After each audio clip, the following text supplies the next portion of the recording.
budget, there will be a special focus on destinations related to the life and times of Lord Buddha. Medical tourism and heal in India. Medical tourism and heal in India will be promoted in partnership with the private sector, along with capacity building and easier visa norms. Investing in innovation. To implement private sector-driven research, development and innovation initiatives announced in the July budget, I am now allocating 20,000 crore rupees for this purpose. A deep tech fund of funds will also be explored to catalyze the next generation startups as a part of this initiative. In the next 5 years, under the PM Research Fellowship Scheme, we will provide 10,000 fellowships for technological research in IITs and IISc with enhanced financial support. The second gene bank with 10 lakh germplasm lines will be set up for future food and nutritional security. This will provide conservation support to both public and private sectors for genetic resources. We will start a national geospatial mission to develop foundational geospatial infrastructure and data. Using PM Gati Shakti, this mission will facilitate modernization of land records, urban planning, and design of infrastructure projects.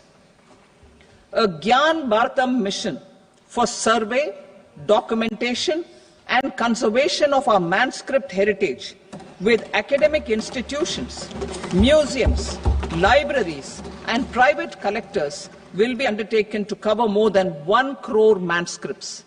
We will set up a national digital repository of Indian knowledge systems for knowledge sharing. Now I move to exports as the fourth engine.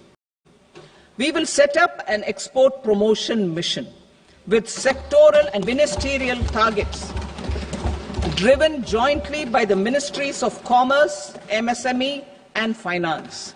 It will facilitate easy access to export credit, cross-border factoring support, support to MSMEs to tackle non-tariff measures in overseas markets. A digital public infrastructure, Bharat Trade Net, for international trade will be set up as a unified platform for trade documentation and financing solutions. This will complement the Unified Logistics Interface platform. The BTN will be aligned with international practices. Support will be provided to develop domestic manufacturing capacities for our economy's integration with global supply chains. Sectors will be identified based on objective criteria. Facilitation groups with participation of senior officers and industry representatives will be formed for select products and supply chains. Through this, there are huge opportunities related to Industry 4.0, which needs high skills and talent. Our youth have both. Our government will support the domestic electronic equipment industry to leverage this opportunity for the benefit of our youth. A national framework will be formulated as guidance to states for promoting global capability centers in emerging Tier 2 cities. This will suggest measures for enhancing availability of talent and infrastructure, building bylaw reforms, and mechanisms for collaboration with industry. Our government will facilitate upgradation of infrastructure and warehousing for air cargo, including high-value perishable horticultural produce. Cargo screening and customs protocol will be streamlined and made user-friendly. Reforms as the fuel.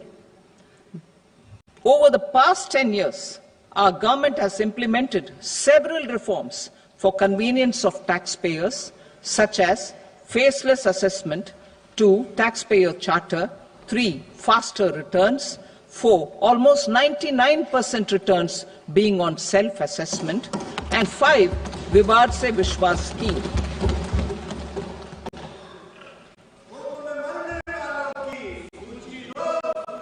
Continuing these efforts, I reaffirm the commitment of the Tax Department to trust first, scrutinize later.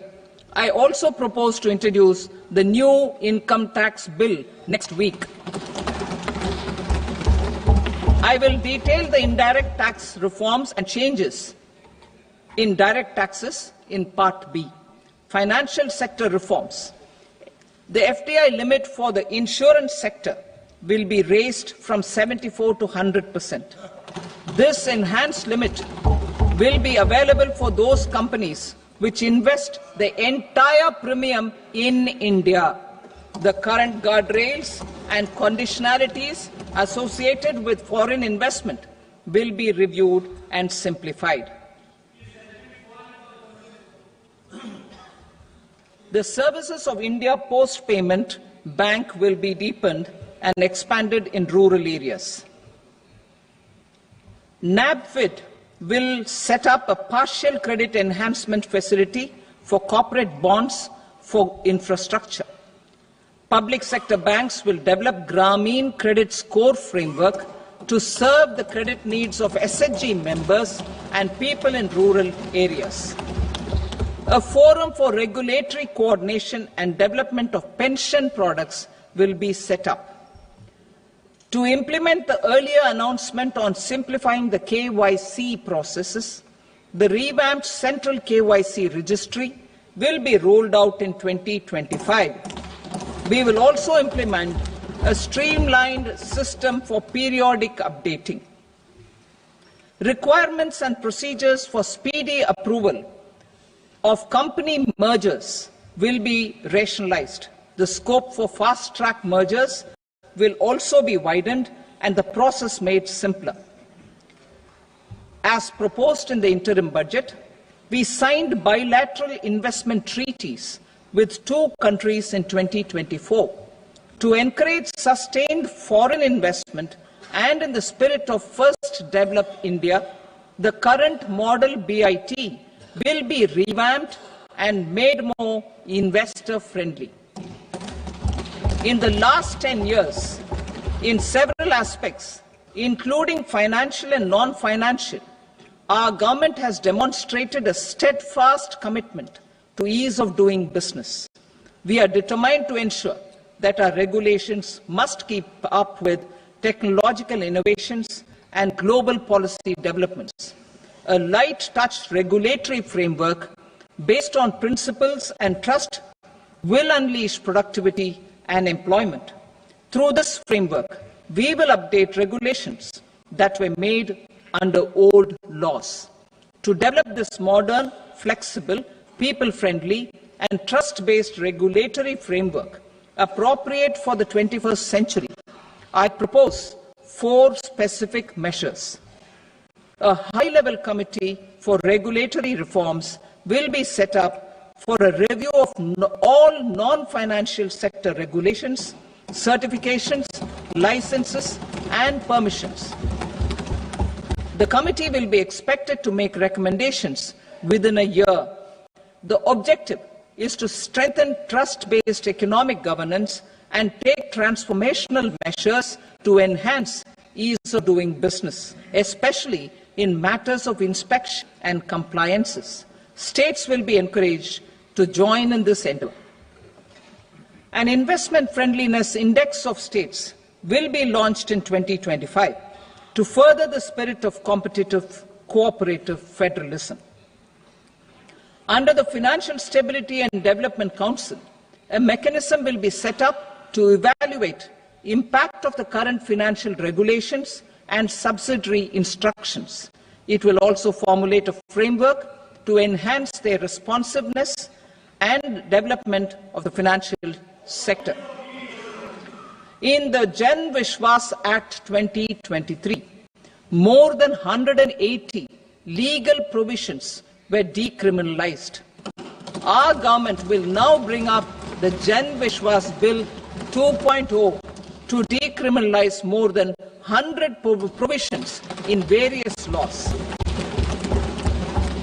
I now move to fiscal policy. In the July budget, I had committed to staying the course for fiscal consolidation. Our endeavour will be to keep the fiscal deficit each year such that central government debt remains on a declining path as a percentage of the GDP. The roadmap for the next 6 years has been detailed in the FRBM statement. Revised estimates for 2024-25. The revised estimate of the total receipts other than borrowings is 31.47 lakh crore rupees, of which the net tax receipts are 25.57 lakh crore rupees. The revised estimate of the total expenditure is 47.16 lakh crore rupees, of which the capital expenditure is about 10.18 lakh crore rupees.